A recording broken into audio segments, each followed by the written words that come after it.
versículo 32 do capítulo 22 do Evangelho segundo Lucas encontra-se no contexto da última ceia de Jesus com seus discípulos, um momento profundamente importante do ponto de vista teológico e emocional.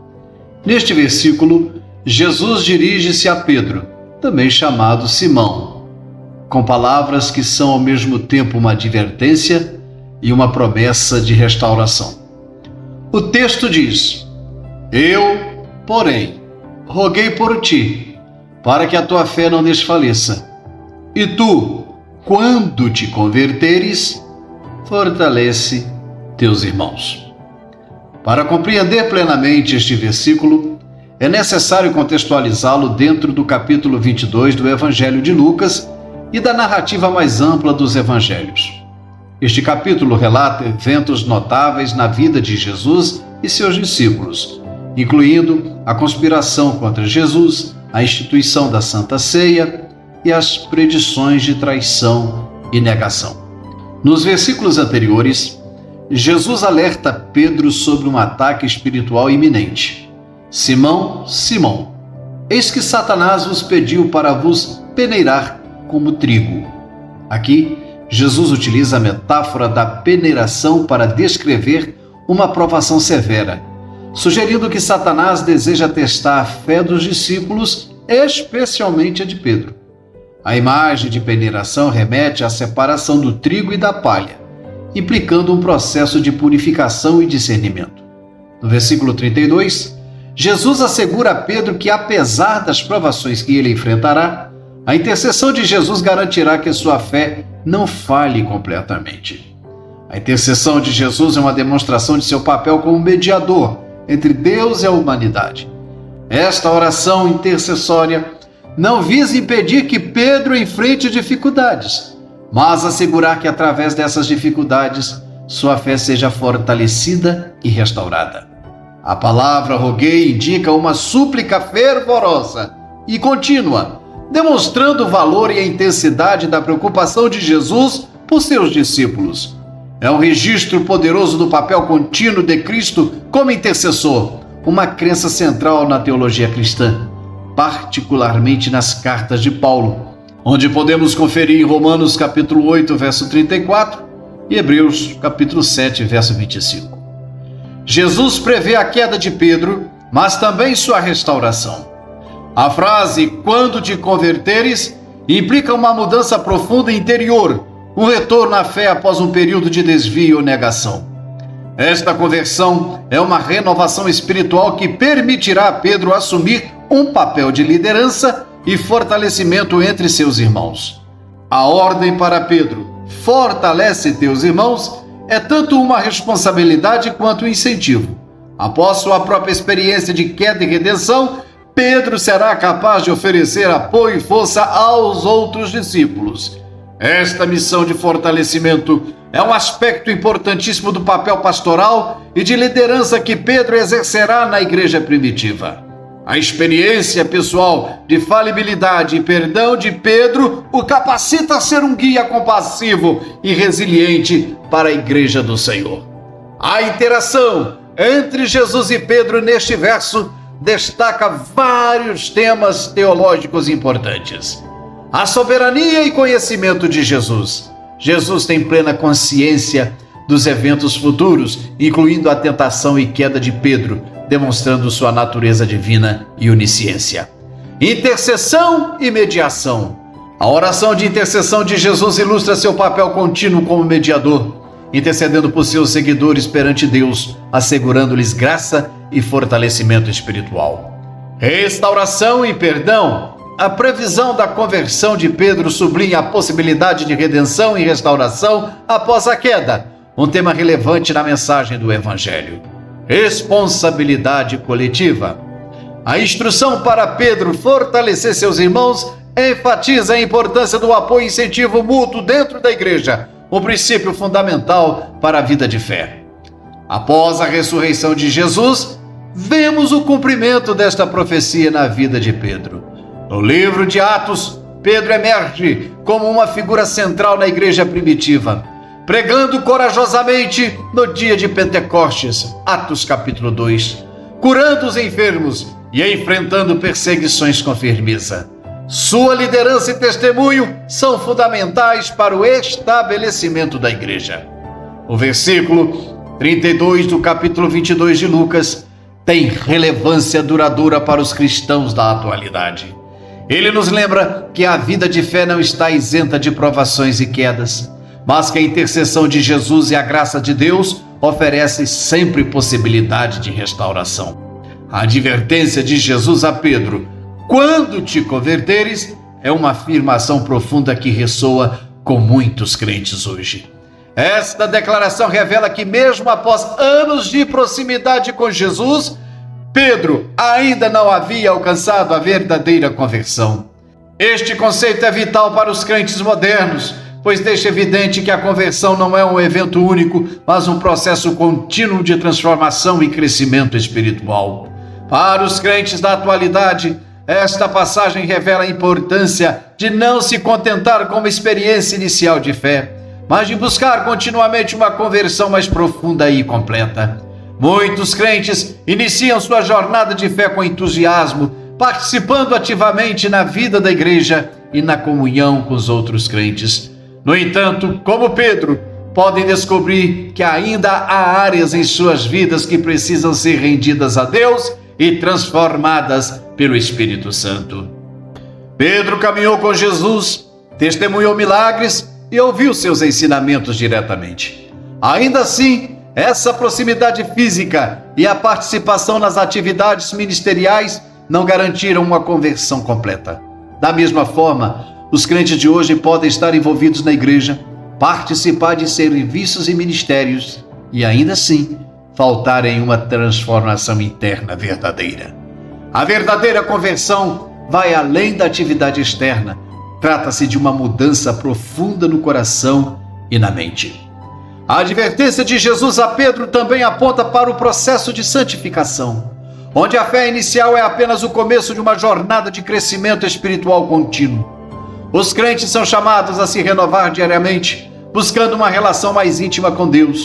A conversão verdadeira é marcada por arrependimento contínuo, mudança de atitudes e o compromisso constante de seguir a vontade de Deus. Pedro teve que confrontar suas próprias fraquezas e falhas antes de experimentar uma conversão completa. Ele negou Jesus 3 vezes, um fracasso pessoal profundo que revelou a fragilidade de sua fé. Os crentes de hoje também enfrentam momentos de fracasso e dúvida, que podem ser oportunidades para um autoexame honesto e para buscar uma conversão mais profunda. Reconhecer nossas falhas é o primeiro passo para permitir que Deus opere uma transformação genuína em nossas vidas. Jesus orou por Pedro, sabendo que ele enfrentaria tentações severas. Esta intercessão foi importantíssima para a eventual restauração de Pedro. De maneira similar, os crentes são carentes de intercessão e apoio dentro da igreja. A oração pelos outros, o incentivo e a comunhão são essenciais para robustecer a fé e ajudar os irmãos a perseverarem nas lutas diárias. Para aplicar este entendimento nos dias de hoje, os crentes devem buscar um relacionamento mais profundo com Deus, investir tempo em oração, estudo da Bíblia e meditação para cultivar uma fé mais profunda e pessoal. Praticar o arrependimento diário, reconhecer que a conversão é um processo contínuo que requer arrependimento e mudança de coração constantemente. Envolvimento com os irmãos, participar ativamente na vida da igreja, não apenas como um ritual, mas como um meio de receber e oferecer apoio espiritual. Aceitar as provações como oportunidades de crescimento.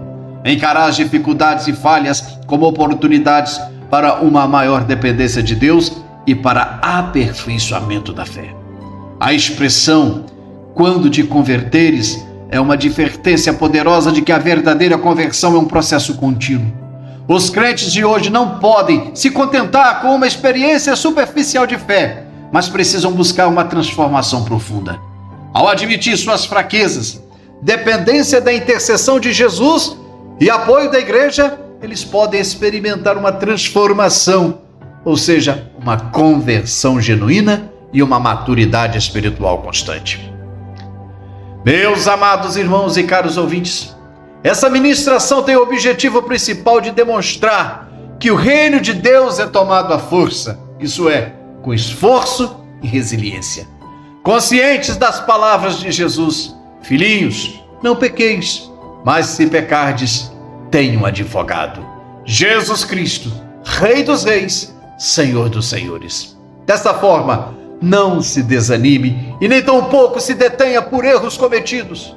Talvez o inimigo de sua alma esteja te acusando e fazendo de tudo para que você entre num estado depressivo e perca força para caminhar e exercer o ministério de Cristo na sua vida. Nessa oportunidade, dê o brado de libertação e vitória e entenda que a conversão é um processo contínuo até o dia da nossa ida para os céus. Lucas capítulo 22, verso 32, envolve uma mensagem de advertência, intercessão, restauração e responsabilidade. Jesus, ciente das provações que seus discípulos enfrentariam, intercedeu por eles para que sua fé permanecesse firme. Ele previu a queda de Pedro, mas também sua conversão e subsequente papel de fortalecimento da igreja. Este versículo, rico em significado teológico, continua a inspirar e orientar os crentes de todas as eras, destacando a natureza redentora da fé e a importância do apoio mútuo na vida dos servos de Jesus. Que Deus, em Cristo Jesus, vos abençoe e pensem nisso.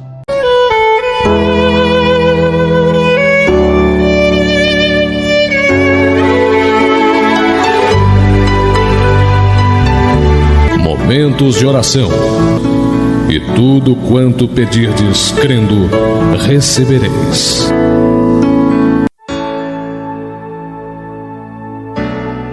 Majestoso Deus e eterno Pai, rendo-lhe graças ao Senhor por mais esta oportunidade que eu considero muito preciosa, de poder, ó Deus, ministrar a Tua palavra e também interceder em oração. Adentro, ó Deus, na recâmara do Santo dos Santos, para falar com o Pai da eternidade, Criador dos céus e da terra e de todo o gênero humano, isso mediante o sacrifício do seu Filho Jesus Cristo, lá na cruz do Calvário. Deus, na abordagem, meu Senhor, do tema, um tema tão relevante que é a conversão, onde o Senhor Jesus, de maneira objetiva e contundente, coloca este tema para Pedro, enfatizando que este estava num processo de conversão, que a conversão, na sua realidade e totalidade, ainda estava no futuro. Ao mesmo tempo, demonstra o seu carinho, o seu cuidado, mostrando a sua intercessão pela vida do apóstolo. Deus querido, é um tema relevante, pois nós sabemos, ó Deus, que a conversão ela é gradativa, ela é paulatina, ela é contínua durante toda a vida. E é necessário esforço, dedicação, permissão para que o Espírito Santo venha nos convencer a cada luz da aurora, convencer do pecado, da justiça e do juízo. E que nós possamos ser sensíveis para que as nossas atitudes possam mudar, para que nós possamos mudar de dentro para fora. Aleluia! Louvado seja Deus! Pois nesse processo, meu Deus, degrau a degrau, nós vamos subindo até o dia do grande advento da volta de Jesus. Ó Senhor, através dessa palavra, eu lhe imploro que o Senhor trabalhe nestes corações que estão nos ouvindo. Ó Deus, eu tenho certeza que muitas vidas podem estar no estado depressivo, sendo acusados diuturnamente pelo diabo, por erros, por falhas, por pecados. Mas que nesta hora, ó Deus, como profeta, eu venho trazer a realidade, onde o Senhor, o próprio Jesus diz: filhinhos, não pequeis, mas se pecardes, tens um advogado, Jesus Cristo. Deus, toma a causa dos teus filhos nesta hora. Espírito Santo, envolva as suas mentes, os seus pensamentos. Eu repreendo agora toda artimanha do diabo, todo movimento infernal para poder enclausurar este homem, esta mulher e pedi-los, aleluia, que eles possam te glorificar e fazer a tua obra como assim o Senhor tem determinado e vocacionado. Deus, manifesta a tua graça neste instante. Joga por terra, ó Deus, agora todos os obstáculos, toda a tristeza, toda a amargura, toda a apatia, ó Deus, todo o desânimo, e que a tua glória possa resplandecer. Assim, eu os abençoo na autoridade do nome de Jesus. Meu amado irmão, meus amados ouvintes, ao longo do tempo nós temos tido a preocupação de trazer mensagens de cunho evangelísticos baseado em versículos bíblicos e também em ilustrações. Se você, ao ouvir essa mensagem, sentir tocado, gostou, achou que ela é proveitosa para evangelizar ou para poder ajudar um amigo, um irmão em Cristo, faça o seguinte: compartilhe, dê um joinha, faça a sua inscrição e envie para o seu irmão. O nosso objetivo principal é evangelizar, ganhar almas para o reino e promover um despertamento espiritual a todos os ouvintes. Que Deus abençoe. Meu muito obrigado.